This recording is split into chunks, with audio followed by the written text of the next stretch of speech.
Hello, this is Julian with Coffee Reviews, and today we'll be reviewing the GW-2335WX wash process Panama from Coffea Circulor. And there's the bag right there. And Coffea Circulor, based out of Gothenburg, Sweden.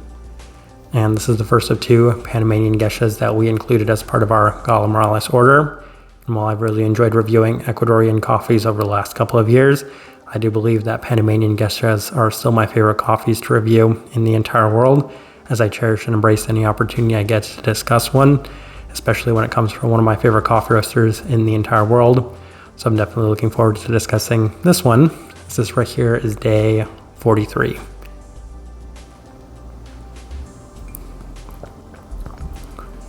And recipe we went with for this coffee was Coffea Circulor's recipe, which is a 15:1 water to coffee ratio, brewed at 93 degrees Celsius, about 199 degrees Fahrenheit.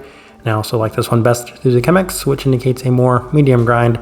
Roast profile for this coffee continues to remain still on par with our previous experiences from this coffee roaster, as this one is still pretty light, and I don't necessarily think there's too much to differentiate from some of the other ones we've had from them in the past, so definitely still on the very light side of that things by most standards and metrics. With all of that out of the way, let's go ahead and start discussing this coffee. Day 17, first impression, and we opted for the V60, and the cup was interestingly brighter at the forefront before transitioning into a slightly prominent red fruit in line with the listed grape, as there's a slightly unripened pineapple citric quality to the cup. Not necessarily what I was expecting in terms of the clarity to it, as there are some strong fruit aspects skewing on the higher than anticipated fermenty side of things. So an interesting first experience. I was definitely expecting this one to be a little bit more clean than it was. Day 21, ran it through the Chemex, and it was a bit better, as there was a little bit more clarity than the initial experience, as it offered plenty of the listed citric as well as sugary attributes to this one.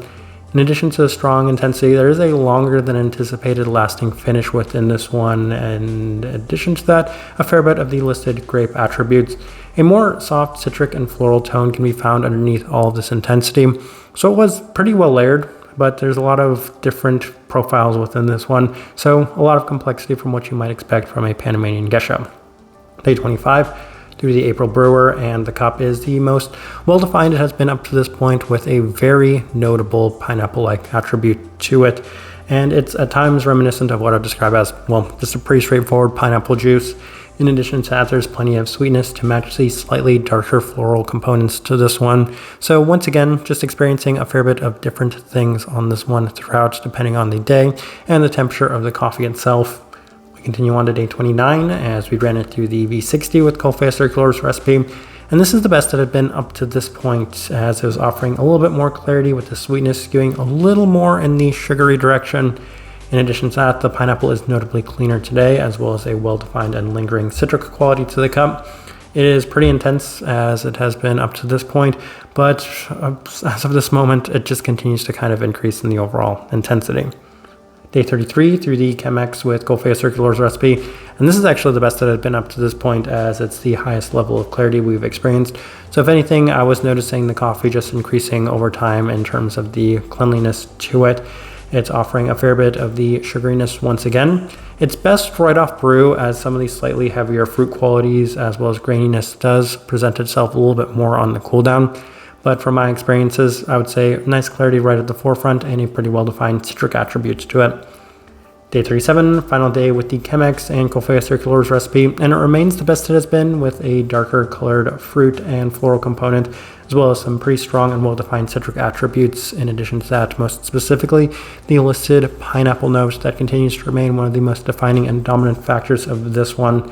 Plenty of depth, as the sugariness of the mango continues to remain present, but it is the most even, at least in terms of the peachiness that's also experienced from it. So just a bit of depth within this coffee. And let's go ahead and transition on over to the tasting wheel so you can see what we're getting. And we have one level 5. So let's go through that one real quick, and that is the citrus at a level 5. Yes, and it's one of the first things I'd mention, and that's of course that pineapple-like attribute to it.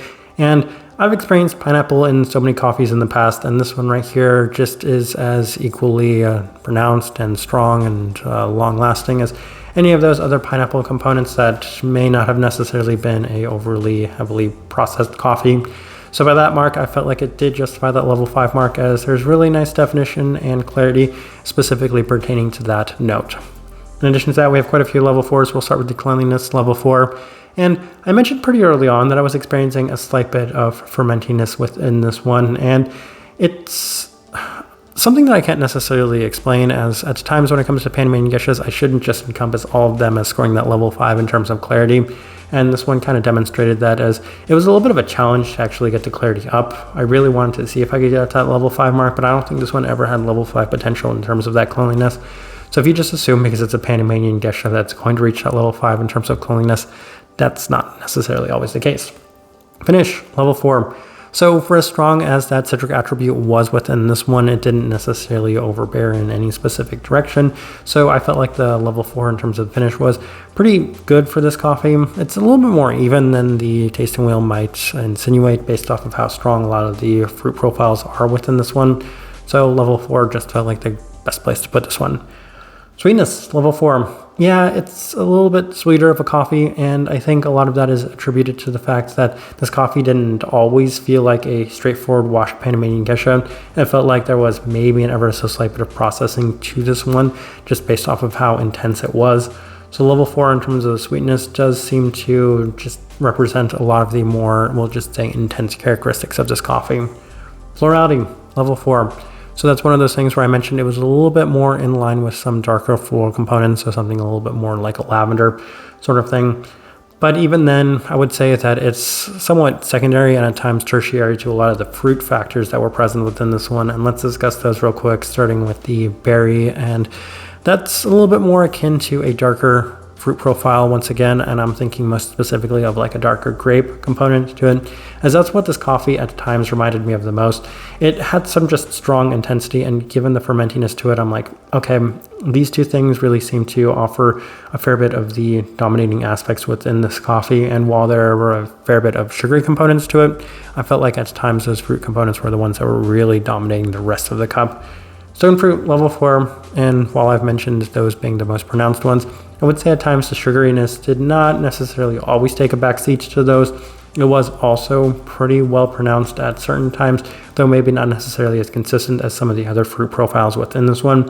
So sugariness and an ever so slight peachiness, which obviously I wish was a little bit more pronounced within this one, but those fruit components really seems to be the defining factors within this cup.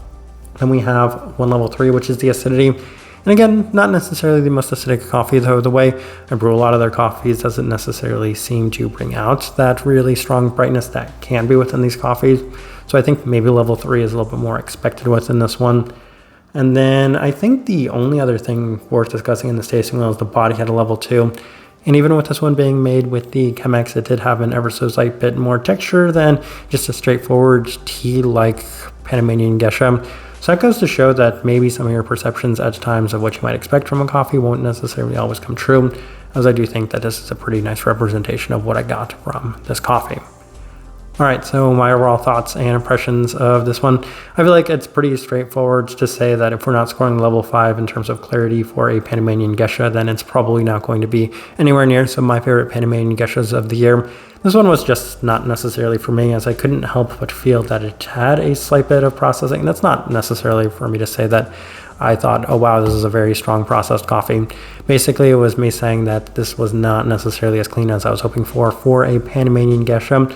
And I think that can be a nice thing for some people, as they want a little bit more intensity to their coffee, as opposed to it being just this super delicate floral and at times soft fruit forward coffee.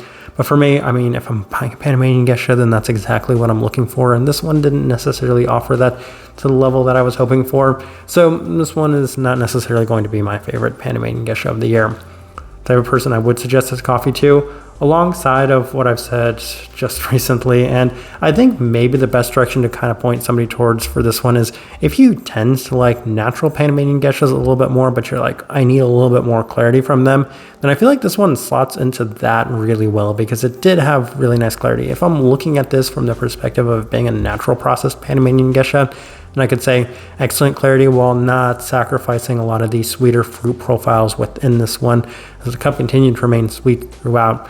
So in a weird way, that's the best direction I can point somebody towards for this one. Maybe a little bit more cleaner side of a natural processed Panamanian Gesha, if that's the type of coffee you're looking for, with a pretty strong, pronounced citric quality to it. I think for the most part, that's the best way I can leave this review. If you by chance had an opportunity to try this coffee, I'd love to know your thoughts and impressions of it as well. If you're enjoying the content, give this video a like, subscribe if you're not already subscribed. This right here has been a review of the GW-2335WX washed Panama from Coffea Circulor. Thank you for watching.